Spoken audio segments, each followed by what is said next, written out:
There was blood on the cuff of my jacket, and it wasn't mine. And the whole assembly hall had gone so quiet I could hear my own pulse ticking in my ears.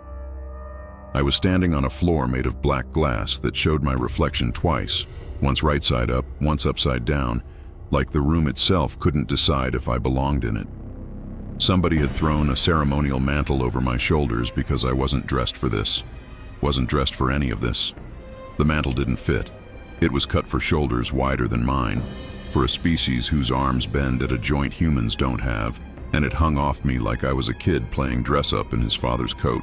6 days ago, I was eating a sandwich. My name is Cole Bishop. I fix things. That's the whole resume.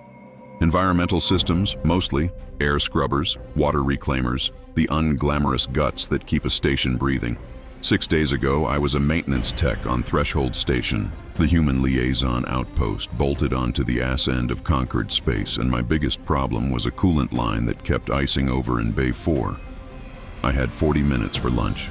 I had a sandwich, a diagnostic tablet, and a dare from a coworker who thought it would be funny to watch a human get humiliated by the hardest test in the galaxy. Now I was standing in front of the single oldest, strangest privilege in conquered law, and every eye in the room, feathered, faceted, chitinous, and otherwise, was waiting to see what I'd do with it.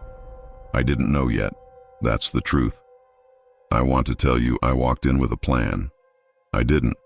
I walked in with a sandwich and a smart mouth, and everything after that was just me trying to keep up with a story that was already moving faster than I was. The Concorde is old, older than anything human. It's a governing body built out of 4 founding species: the Thren, the Solari, the Vashtiri, and the Koran. Bound together after a war none of them talk about in polite company, a war that ended not with a treaty, but with an exam, the convergence exam. A test so brutal, so layered, so deliberately, architecturally impossible that in 300 years of administering it to hopeful outsiders, species petitioning for a voice in conquered governance, nobody had ever finished it. Not once. 0%. For 3 centuries. That's not an accident. I learned that later, the hard way. But even on day 1, standing in the observation gallery reading the test parameters off a public terminal, I could feel the shape of something deliberate in how the questions were built. Every section folded into the next. Every answer you gave locked 3 other doors. It wasn't designed to measure intelligence. It was designed to be a wall with a sign on it that said "Test" in friendly lettering. And the prize for passing, theoretical, hypothetical, academic, because nobody passes, was the warden's right. An ancient custom, dug up out of the founding charter, older than the Concorde's current government by a couple hundred years. Whoever finishes the convergence exam earns the right to select, from any qualifying line in conquered territory, a single individual to stand as their warden, a bound advisor, a legal equal, a voice that cannot be revoked, dismissed, or overridden by any Concorde authority once the selection is formally invoked. It was supposed to be a symbolic nothing, a trophy nobody would ever claim, sitting in the fine print of a law nobody expected to be tested. I didn't know any of that when I opened the exam on my tablet in Bay 4, coolant hissing behind me, with 38 minutes of lunch left on the clock. I finished it in 31. I want to be clear that I didn't feel smart doing it. I felt like a man doing his actual job.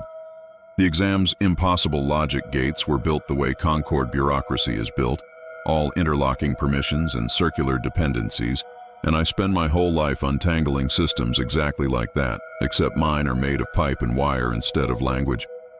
I wasn't solving a philosophy problem. I was routing coolant. It just happened to be coolant made of words. By the time I looked up from the tablet, my coworker Priya was standing in the doorway of Bay 4 with her hand over her mouth, staring at a notification on her own screen that neither of us understood yet. 3 hours later, I was in a shuttle bound for the conquered homeworld, flanked by 2 Vashtiri security officers who wouldn't make eye contact with me, because, I found out on the ride over, nobody was quite sure what a human was supposed to be treated as now. Novelty, curiosity. A lesser being who'd stumbled into a room built for gods and, through some clerical accident of the universe, hadn't been thrown out yet. That's how they looked at me in the assembly hall 6 days later. Like a mess someone forgot to clean up, like a joke that had gone on one punchline too long. They lined up the candidates in front of me like I was picking furniture. I want you to understand, nobody actually expected me to pick a person. Everyone in that hall assumed the warden's right was a formality I'd invoke and immediately hand off, a symbolic nod before the real business of figuring out what to do with a human who'd broken a 300-year losing streak. The smart play, the play every advisor in my earpiece was screaming at me to make, was obvious. Choose whoever came from the most powerful house. Buy myself an ally with teeth. Humanity had one voice in this room, and it was mine, badly dressed and bleeding from a scrape I'd gotten falling out of the shuttle, and the safest thing I could do with the only leverage I'd ever have was spend it on strength. They brought out 7 of them. First was Kesserin Val, a Solari noble whose whole body threw light in soft geometric patterns when she moved, like a chandelier learning to walk. She had a voice built for opera and a smile built for cameras, and she told me, unprompted, in beautiful, careful standard, that her house had been eagerly anticipating the honor for 6 days, as if she'd rehearsed the line in a mirror, which she probably had. Second was Bora Thres, Corin, built like a tank with opinions, decorated for 3 border campaigns, who looked at me the way you look at a rescue dog that might still bite. He didn't say much. He didn't need to.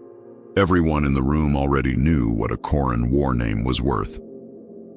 Third and fourth were Vashti twins, Aeon and Ilo Reth, wing feathers dyed the ceremonial gold of a diplomatic house, who spoke over each other so fluidly it took me a full minute to realize they were 2 separate people instead of one very strange one. Fifth was a Thren broker named Cassian Yulm, all sharp angles and faster, sharper smile, who did the thing rich people do everywhere in the universe apparently, where they compliment you and threaten you in the same sentence and dare you to notice. Sixth was an older Solari statesman, Prime Regis, who didn't bother introducing himself at all, just inclined his head the exact amount protocol required, and no further, already bored, already certain how this would end. And then there was the 7th. She was standing at the far end of the line, a half step back from the others, like the space had been left for her by habit rather than choice. Mirren, I didn't know the word yet, but I'd learn it. A species with skin like frosted glass, pale enough to see the faint blue map of veins underneath, built for quiet administrative work in the lower tiers of conquered bureaucracy for so many generations that Mirren and clerk had become close to synonymous. She was smaller than the others. Not delicate, there's a difference, and I'd learned that too. But folded in on herself, shoulders drawn forward, like she'd spent a long time trying to occupy as little space in a room as physically possible. There was a mark across her throat, old scar tissue, pale even against her pale skin, in a clean horizontal line that no accident makes. I didn't understand what it meant yet. I just understood, looking at it, that something had been taken from her on purpose. She didn't look up when I looked at her. Nobody introduced her. I had to ask her name. Elira, said a voice behind me. Regis, sounding faintly annoyed at having to say it at all. House Vess, Myron Registry. She is present as a formality. The Myron delegation customarily includes a junior registrar in these proceedings. She will not require your consideration. Elira's eyes came up at that. Just for a second. Just long enough for me to see that she'd heard every word of it, and that she'd heard some version of that sentence enough times before that it didn't even register as an insult to her anymore. It registered as weather. Nobody explained why I'd end up choosing her. I didn't know yet myself. I just knew that of the 7 people standing in that room, she was the only one who hadn't performed a single thing for me. Everyone else had given me a show. She'd given me nothing because nobody had ever taught her that showing herself to a room was safe. You have satisfied the convergence exam, Prime Regis said, reading from a scroll of light hovering at his shoulder in the tone of a man reading a parking citation. Per Founding Statute, Article 7, you are entitled to invoke the warden's right. Do you wish to proceed? I said yes before I'd decided anything. That part, at least, I'd planned. Then name your selection. Here's the honest truth of what happened in my head in the 4 seconds before I answered. I looked down the line one more time, at 6 people who wanted the position so badly I could feel the want radiating off them like heat, and at one person who was doing everything in her small, folded-in body to be the one thing in that room nobody looked at. And something in me, some part that's been getting me in trouble since I was a kid, just refused to hand power to the loudest person in the room one more time. "Her," I said. "Elira, House. I have never heard a room go that silent before or since." It wasn't shock exactly. Shock is fast. This was slower. A silence that had to travel through everyone in the hall individually, translated and retranslated, because for a full 3 seconds I don't think anyone believed they'd heard it right. Then it broke all at once. Kessarin's light patterns flickered and dimmed, like a bulb someone had unplugged. Bora let out a short, hard sound that might have been a laugh in Koran. The Reth twins actually stopped talking, which apparently had never happened before in recorded history. Cassian Yulm's smile didn't move an inch, which somehow was worse than if it had. Prime Regis turned to me slowly, the way a man turns when he's giving you a chance to take something back. "You misunderstand the honor being offered." "I don't think I do. The Registrar is not a candidate in the meaningful sense. She is present by custom, not by merit." "She's present," I said. "That's the part of the sentence I care about." Elira hadn't moved. I looked at her. Everyone looked at her for maybe the first time in her life all at once. And what I saw on her face wasn't gratitude. I want to be honest about that, because it would make a better story if it were. What I saw was fear. Sharp, immediate, animal fear. The kind that comes from a lifetime of learning that attention is never good news. Her hands, folded in front of her, had gone white-knuckled. She looked like a woman who'd just been told a bomb was strapped to her chest and handed the detonator. Regis and the ranking officials retreated into a knot of urgent, hissing consultation. I caught pieces of it. Founding statute is binding. Cannot be overridden once formally invoked, regardless of the selector's species, I think the word was going to be before someone swallowed it. Legal precedent doesn't care whether the choice is popular. It only cares whether it's valid. It was valid. 300 years of nobody passing the exam meant 300 years of nobody testing the fine print.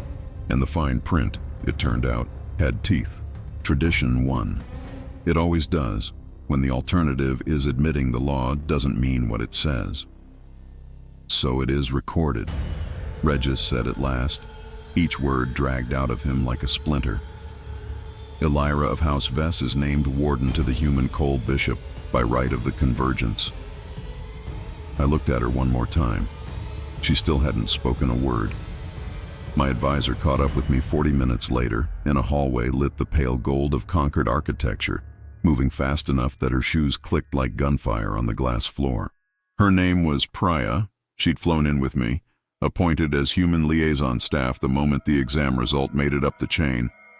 And she'd spent 6 days trying to keep me from doing anything that would end humanity's diplomatic standing before it had properly started. She was not happy. "Do you understand what you just did?" she said. It wasn't a question. "You had the single most valuable piece of leverage this species has ever held, and you spent it on a mute clerk nobody in that building could name an hour ago." "She's not mute," I said, though I didn't actually know that yet. "She just doesn't talk." "That's the same thing to everyone who matters in there, Cole." Priya rubbed her eyes. "Kessarin Val's house controls a third of the Solari trade lanes.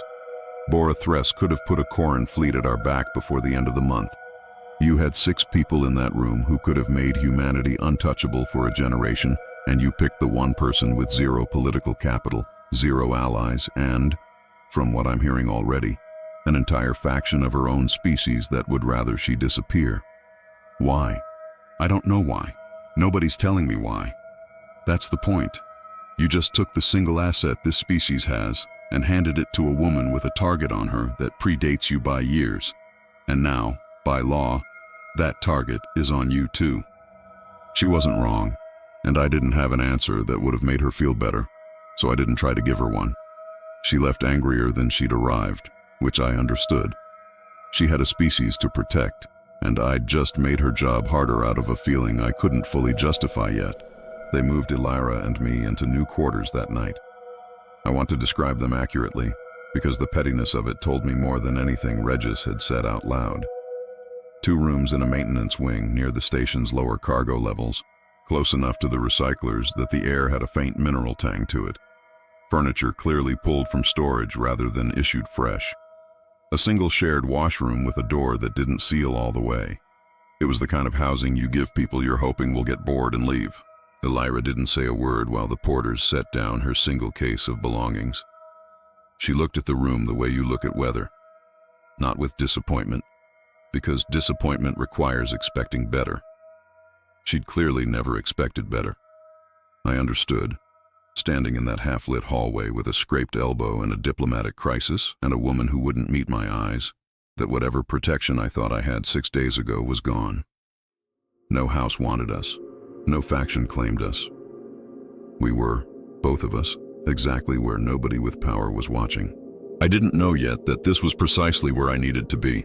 The first week, Elira didn't speak to me once.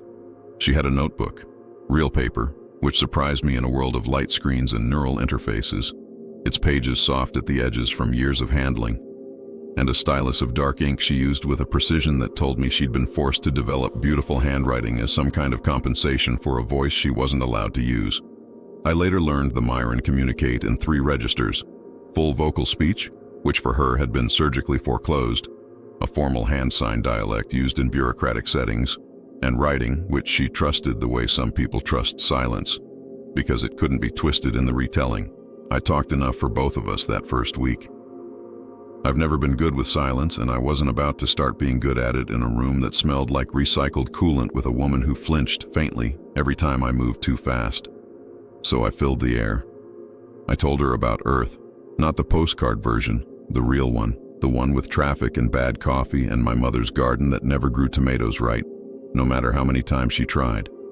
I told her about fixing air scrubbers on a station with a leak in Bay 4 that I still, 6 days later, hadn't gotten to finish patching.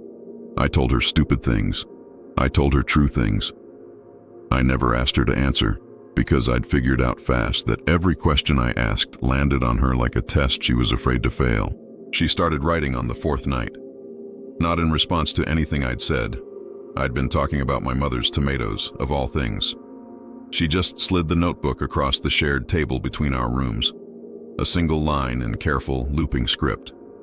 You talk like it doesn't cost you anything. I read it twice before I understood it wasn't a criticism. It was a genuine question, dressed as an observation, from a woman who'd learned that every word she spent had a price attached. It doesn't, I told her. Not to me. Maybe it should. She took the notebook back, wrote something else, slid it over. It cost me everything once. I stopped keeping count of the price after that. I didn't push. I've learned that much, at least in 40 years of being a person other people confide in. You don't push on a door somebody's shown you is locked. You just make sure they know where you'll be sitting in case they decide to open it themselves. Over the next 2 weeks, in fragments, she opened it a little more. She told me, in writing, in the careful economical sentences of someone who'd trained herself never to waste one, that she'd worked the Concorde's lower administrative tiers for 11 years. That her caste didn't advance, by law and by custom, no matter what they accomplished. That she'd been assigned to shadow 7 different ranking officials over that time, cataloging, filing, translating, disappearing into the wallpaper of every room she was allowed into, because that was the entire function the universe had decided she was for. One night, late, when I was halfway through a story about my father teaching me to weld, she wrote a single line and pushed it across the table without waiting for me to finish. 11 years, and you are the first person who has asked what I think instead of what I saw. I sat with that a long time. I didn't have anything smart to say to it. I just nodded and she nodded back. And something small and real passed between us that neither of us tried to name. I found the files by accident, which is the only way I ever find anything important. Our quarters had a single shared terminal, ancient by Concord standards, running on a maintenance credential Elira had apparently held onto from her registrar days. A credential nobody had bothered to revoke, because nobody had ever imagined she'd use it for anything but filing. I was trying to pull up station schematics to fix that door that wouldn't seal, and I hit her personal directory by mistake. I want to be clear, I almost backed out. I did back out, the first time. But something on the folder label caught my eye before I closed it. A name I recognized from 6 days of forced briefings. Threshold Incident, cross-reference, my incident. The event that had put humanity on the Concorde's radar in the first place, years before any of us knew a convergence exam existed. I asked her about it the next morning, notebook between us, and for the first time since I'd met her, she didn't reach for the pen right away. She looked at me a long moment, like she was deciding something, and then she opened the directory herself and turned the screen toward me. It wasn't one file, it was hundreds, years of them. 11 years of quiet, unauthorized cross-referencing, timestamps stretching back long before I'd ever set foot in Concorde space. Trade irregularities, personnel transfers that didn't match their official paperwork. A pattern, built one invisible thread at a time, by a woman nobody thought was capable of thinking, tracking a discrepancy that ran through nearly every major incident the Concorde had quietly buried for a decade. "Nobody asked me to do this," she wrote, while I was still scrolling, my hands not quite steady. "Nobody will ever promote a Myron registrar for finding it. I kept building it anyway. I told myself someone would need it someday. I did not expect the someone to be a human who chose me for reasons I still do not understand." I looked up at her. She held my gaze this time. The first time she'd done that without looking away. "You've been building a case for 11 years, I said, "that you knew you'd never get to use." "Yes." "Why?" She took the pen back, wrote slowly, like the answer cost her something to put down. "Because being right and being believed are not the same thing." I learned that before I learned to write. I kept the proof anyway. Proof outlives belief. I was patient. Something shifted in me, reading that. Up to that point, I'll admit, some part of my respect for her had been strategic. The quiet satisfaction of having made an unconventional choice and watching it not blow up in my face. That line burned the strategy out of it entirely. What was left was just respect, plain and total, for a woman who'd spent a decade preparing for a future nobody intended to give her, on the off chance the universe made a mistake in her favor. The universe had. I just happened to be the mistake. I need to tell you about the threshold incident now, because it's the reason any of this happened at all, and I've been circling it because it's the part of this story that still costs me something to say out loud. 2 years before the exam, before I was anyone the Concorde had a file on, I was a combat medic attached to a joint human Concorde border detachment. A favor, a courtesy posting, meant to be a quiet 6-month rotation, showing the flag at a contested relay station near neutral space. It was supposed to be diplomatic theater. It turned into the worst 40 hours of my life.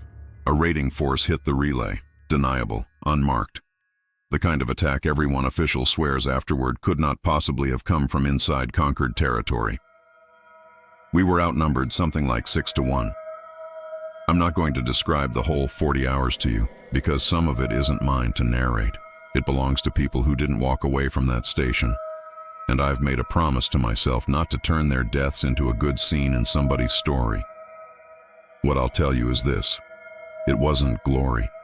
It was mud and static and screaming over comms that cut out mid-sentence, and holding pressure on wounds with my bare hands because the field kits ran out 4 hours before the relief ship finally burned into range. 6 of us walked off that station out of 19. I got a citation for it later that I've never once looked at. Somewhere in hour 30, running triage in the dark with half my equipment fried, I found a data drive on a body that didn't belong to anyone in our unit. Concorde issue, encrypted, half melted, the kind of thing you're supposed to hand straight to command and never think about again. I didn't hand it in right away. I meant to. I got distracted by the part where I was trying to keep people alive. By the time the relief ship arrived, the drive had gone through 3 different pockets in a field hospital and ended up eventually forgotten in a duffel bag I didn't unpack for months.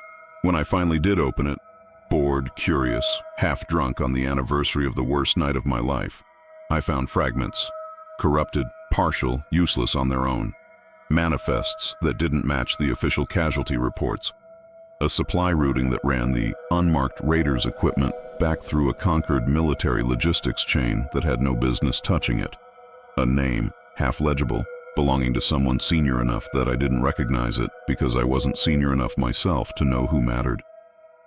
I filed a report, It went nowhere. I was a human medic on a courtesy rotation, filing a complaint against a Concord officer whose name I could barely read off a broken drive. And the report died in a queue somewhere I never saw again. I never stopped thinking about it. That's the truth of why I sat down and took a lunchtime exam I didn't expect to pass.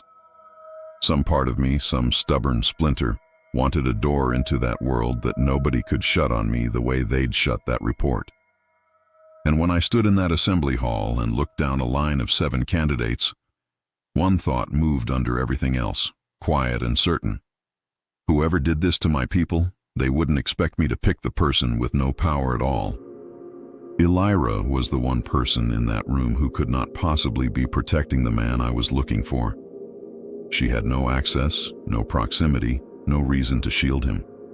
She was, without either of us knowing it yet, the only safe hand to put the drive in. We laid it all out on the floor of our shared quarters because the terminal screen was too small to hold both of our evidence at once. My fragments from the threshold drive, her 11 years of quiet cross-referencing. It fit together faster than either of us expected, in the way 2 puzzle pieces cut from the same picture fit fast once you finally lay them side by side. My half-legible name matched a rank pattern in her personnel files. Her supply anomalies traced to the same logistics chain my drive had hinted at. Her irregular transfers correlated almost to the week with the dates of unmarked incidents across 3 border stations, threshold among them. I suspected this 7 years ago, she wrote, her hand faster now, less careful, urgency bleeding into her usually controlled script. I had the pattern. I did not have the standing to act on it. A Mirren registrar accusing a decorated war hero would not have survived contact with an assembly hearing. I would have been reassigned within a week and the file would have vanished with me. You needed someone with access, I said, and no stake in protecting him. I needed someone the Concord could not simply erase. And now you've got a human, I said. Nobody's figured out yet whether we're erasable. For the first time since I'd met her, something that might have been the ghost of a smile crossed her face. The name at the center of it all, once we laid every thread flat, belonged to High Speaker Doran. Thren, decorated 3 times over for the same border campaigns Bora Thress had fought in.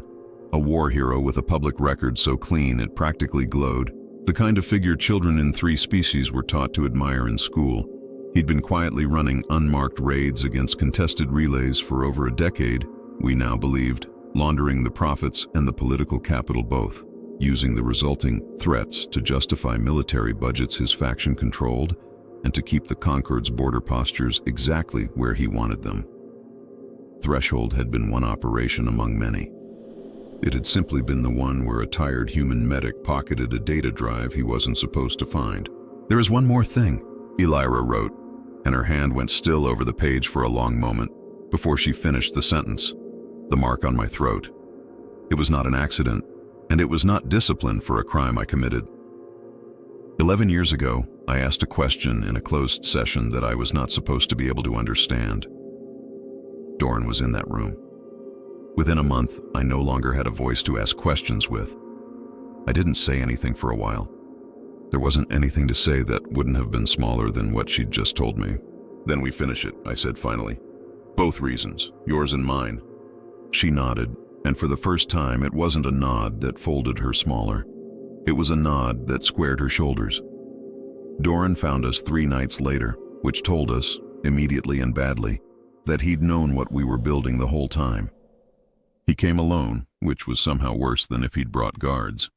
A Thren officer built with the kind of economical, dangerous grace that made every movement look rehearsed, metals catching the low light of our quarters as he stepped through a door that shouldn't have opened for him without triggering an alert. It hadn't. That told us something too. You've been busy, he said, in a voice that managed to sound almost fond, almost proud, the way a teacher sounds watching a student solve a hard problem the wrong way. 11 years of quiet filing, and a human with a data drive he should have handed to command 2 years ago. I'll admit, I underestimated the pair of you. I assumed the exam had simply produced a fluke, and the fluke would pick the strong hand, Vol or Thress, and hang himself politically within a season. I did not account for sentiment. It's not sentiment, I said. It's evidence. Is it? He tilted his head. and I felt, despite everything, the pull of him, the practiced, genuine-sounding reasonableness in his voice, the kind that made you doubt your own certainty just from proximity to his. Let's be honest with each other, Bishop, since we're past the point of pretending otherwise. What do you actually have? Fragments from a corrupted drive you sat on for 2 years before you thought to report it, which incidentally is itself a court-martial offense on your side of the border. And the private theories of a registrar who was reassigned from 3 separate postings for insubordination, whose own species considers her testimony inadmissible in any formal hearing without a sponsoring house. Who do you imagine the Assembly believes? A hero with 3 campaign citations, or a broken clerk and an unlicensed human nobody in this building actually trusts? She's not broken, I said.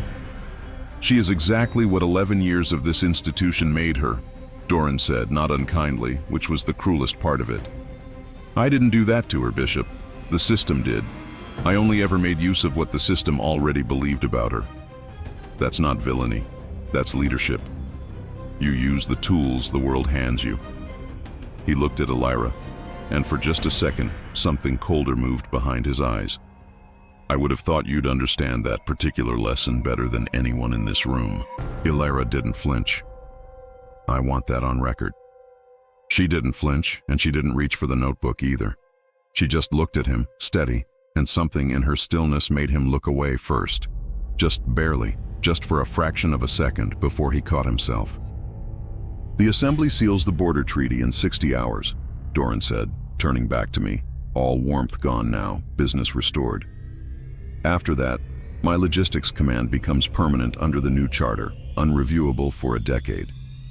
I would genuinely prefer not to make either of you disappear. It's untidy, and untidiness draws exactly the kind of attention I've spent a career avoiding. But I will, if I have to. He left 2 guards behind when he went. Not Thren. Borrowed muscle from a faction that owed him favors. Stationed outside our door with instructions that were polite on the surface and absolute underneath. Our terminal access died within the hour.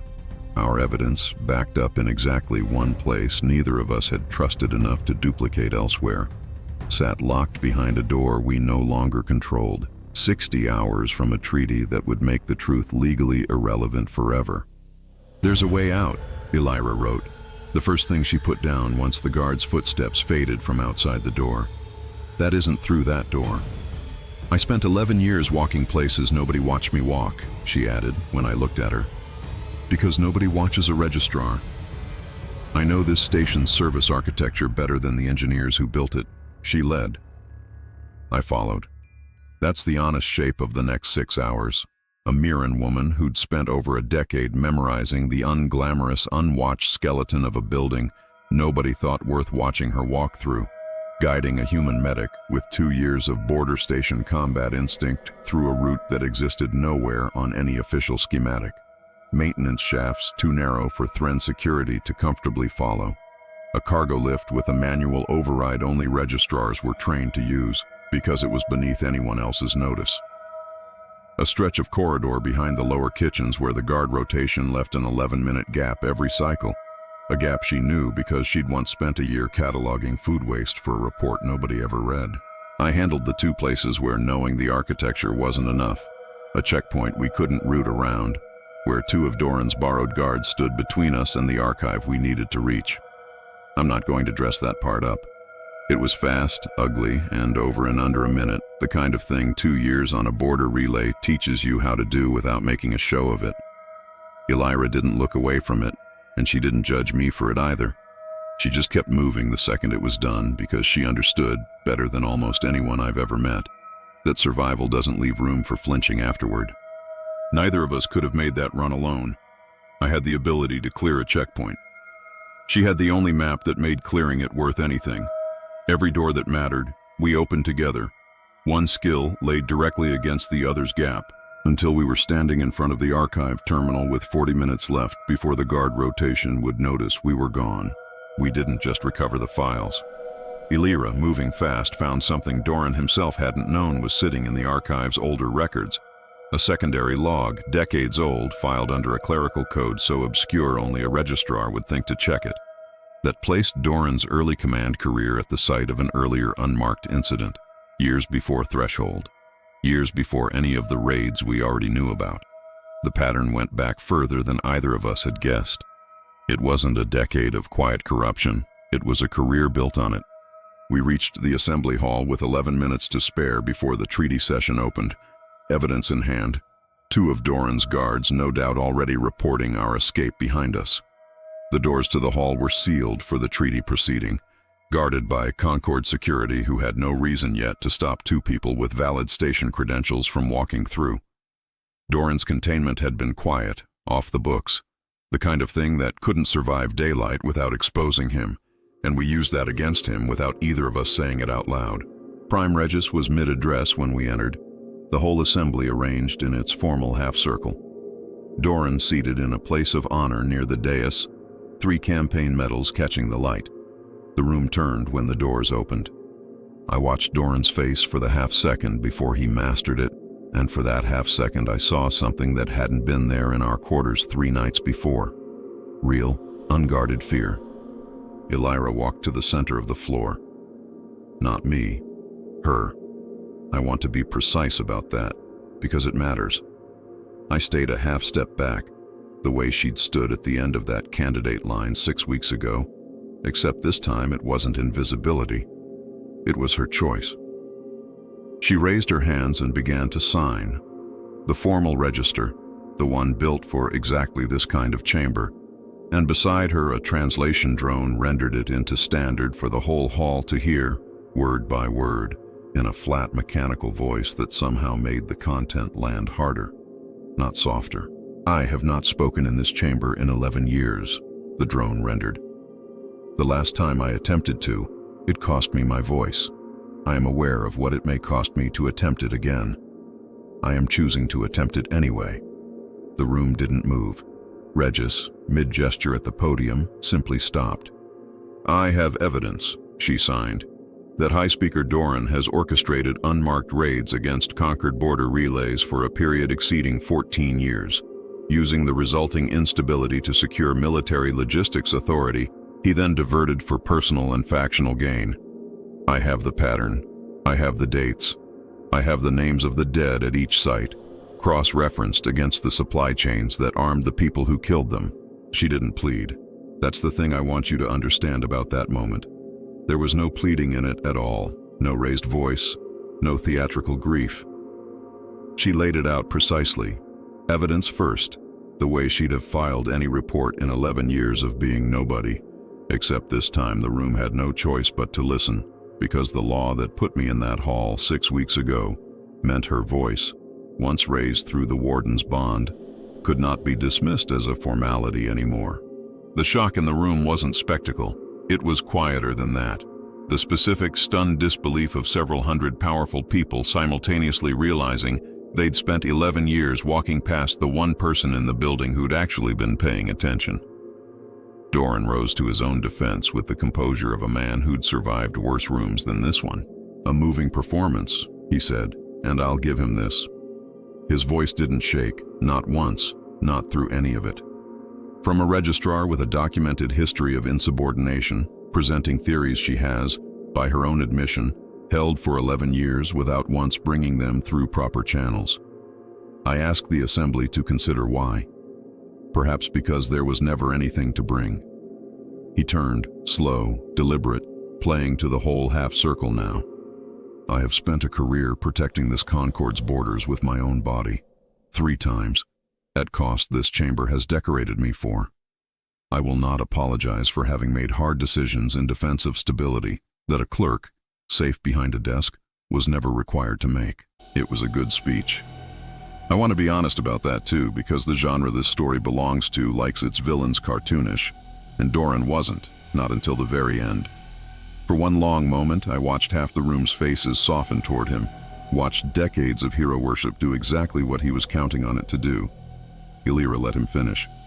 Then she raised her hands one more time.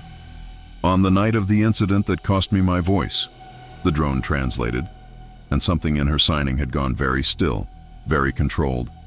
You told me, privately, before the surgeons arrived, that silence suited registrars better than questions. You said it while holding my hand, so the guards outside the door would believe you were comforting me. I have never repeated those words to anyone, because I had no proof you said them, and no one would have believed a Myron clerk's account of a private moment over a war hero's denial. She paused. I am not offering that memory as evidence now. I am offering it because I would like this chamber to understand that everything you have called leadership tonight, I have already lived as cruelty, up close, for 11 years. The files are the evidence. That memory is simply the reason I kept them. The room didn't gasp. It went silent the specific way that only comes from several hundred people believing something completely, all at once, in the space of a single sentence. Because that detail was too small, too intimate, too useless as a lie to have been anything but true. Something broke behind Doran's eyes. I watched it happen in real time, the composure cracking not from the files, which he'd clearly prepared a defense for, but from that one memory he'd never imagined would be sitting, preserved and precise, in the mind of the person he'd assumed would never be believed enough to use it. She was nothing, he said, and his voice, for the first time, actually rose, the mask gone entirely now, something raw and furious pouring out from under 14 years of careful control. A filing clerk, a body assigned to shadow better people and record their words. I built an empire out of stability this conquered was too soft to build itself, and you would let a registrar's memory undo it. He kept going. He said more than he meant to, the way people always do once the dam breaks. Admitting details about the earlier incident, about Threshold, about 2 other stations Elira's files hadn't even reached yet. Admitting them in the specific furious detail of a man who'd spent so long being unchallenged that he'd forgotten what it felt like to need a lie ready. Concord security moved on him before Regis even finished the formal order. Nobody in that chamber lifted a hand in his defense.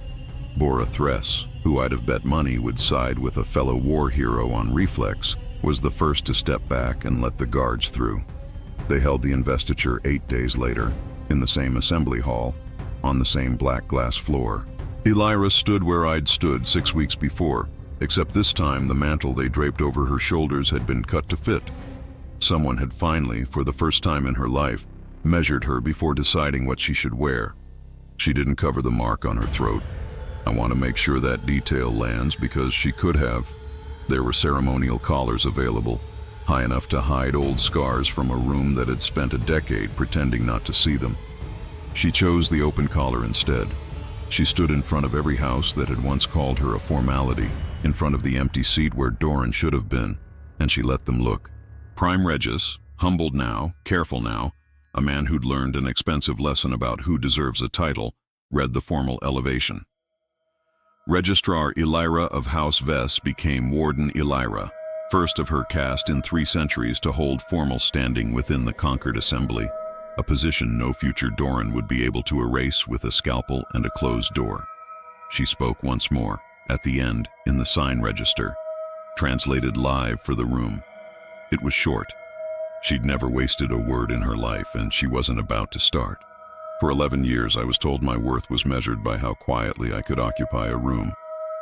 I have learned since that worth was never about how loud you are or how easily you are seen. It was only ever about whether what you carry is true and whether you are willing, eventually, to set it down where it can be believed. The room didn't erupt into applause. That's not the Concord's way, I've learned. What happened instead was quieter and, I think, more honest. House by house, delegate by delegate, the assembly inclined its collective head to her, a gesture of respect I'd watched half of them refuse to extend to her for the first 6 weeks I'd known her. Bora Thress knelt outright, which I was told afterward was almost unheard of for a Karun war name to do for anyone outside their own bloodline. Kesserenval, light patterns dim to something respectful instead of theatrical for the first time since I'd met her, simply watched and didn't perform a single thing. I stood at the edge of the floor, where I'd been standing since the beginning, and I found I didn't mind, this time, being the one who watched instead of the one being watched. Some stories aren't about the person who opens the door. They're about who walks through it once it's open. I've thought a lot in the time since about why I picked her. I didn't have a plan that day. Standing on that black glass floor with a scrape on my elbow and 31 minutes of proof that I could solve a locked system if you gave me enough time and enough stubbornness. I've had months now to build a better answer than something in me refused to hand power to the loudest person in the room. And honestly, that's still the truest version I've got. But I think there's more underneath it, if I'm honest with myself. I grew up the kid who fixed things nobody thought was worth fixing. The coolant line in Bay 4, the door that wouldn't seal, systems everyone else had already written off as broken past caring about. There's a particular kind of invisibility that comes with being useful in ways nobody bothers to notice, and I think some quiet part of me recognized it the second I saw Elira standing at the end of that line, a half step back, doing everything she could to disappear. I didn't choose her because I saw a victim. I chose her because some instinct in me, honed on a decade of unglamorous work, recognized competence being deliberately unseen, and some stubborn splinter in me has never been able to walk past that without doing something about it. Humans aren't smarter than the Concord's founding species.